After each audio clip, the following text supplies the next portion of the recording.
What's going on, dudes and dudettes out there in Ampland? Wanted to do a quick little midday look here at the charts because I was looking over here, and over the past couple of days, I've been seeing this pattern starting to form, and I was waiting for some validation before I really started to talk about it. And well, we got the validation, and then we got a breakout. So let's go ahead and take a look at what I'm talking about here. So the descending broadening wedge is a pattern that people don't really talk about too often.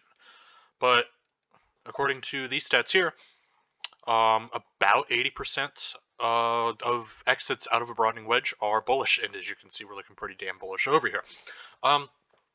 So they're characterized by obviously by lower lows and like a broadening wedge. It's a backwards wedge essentially. And you'll see that we had quite a few touch points on the bottom trend line, solidifying that as support. And we got a good 3 touches. I'm over here on the daily chart, by the way. Had a good 3 touches up here. So one attempting to break out, breaking back down, followed by a major breakout here. So what are the price targets for this? So first thing we're looking for, looks to me like we've confirmed this breakout from this wedge. And generally speaking, the top of this wedge is going to be like, yeah, this move is 100% confirmed, and it's going to play out.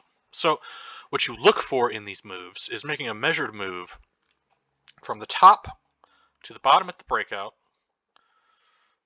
which is, well, sorry, from the top to the bottom point, right? Kind of like they measured out here. And our bottom point was right around here. Disregard, actually, note that it also lines up with that longer term support line we had drawn previously. Nice little tidbit there. That measured move from that bottom to that top, and we take that over here to our breakout and place that up here. I have this horizontal line drawn here because that's the top of the wedge, which is like absolute confirmation of the move. You'll notice, coincidentally, this comes up very close to our next fib level up here. So I expect that if this move continues out, I'm going to move this bar a little bit so that we can see the wicks on this candle. You can see we've already moved quite a bit up towards our target there. Daily close is going to be in about 4 hours from the time I post this video. You can see we're battling with this fib level here around 2.85 cents. So looking to clear that top of that wedge, which will wipe out this local top that we have and allow us to move onwards and upwards to approximately 3.33 cents here, which lines up with our next fib level. So we're going to be looking hopefully to see another bullish pattern start forming up to allow us to break through that fib level there. This all predicates obviously on Bitcoin continuing this somewhat bullish trajectory that it's rocking out on. And I think that's going to be the case. We're coming up on a potential resistance level, but we're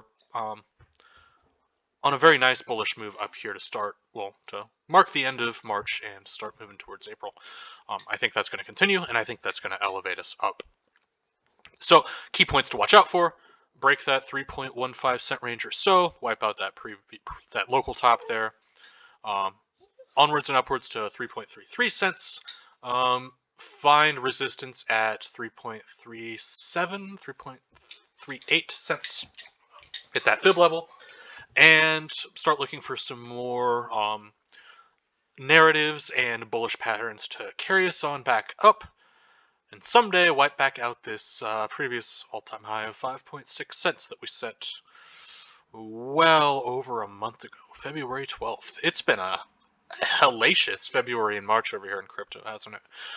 So I just wanted to point out that pattern that I happened to see here and see it make that breakout just today. Otherwise, that's about all I have for you today, guys. Have a good one.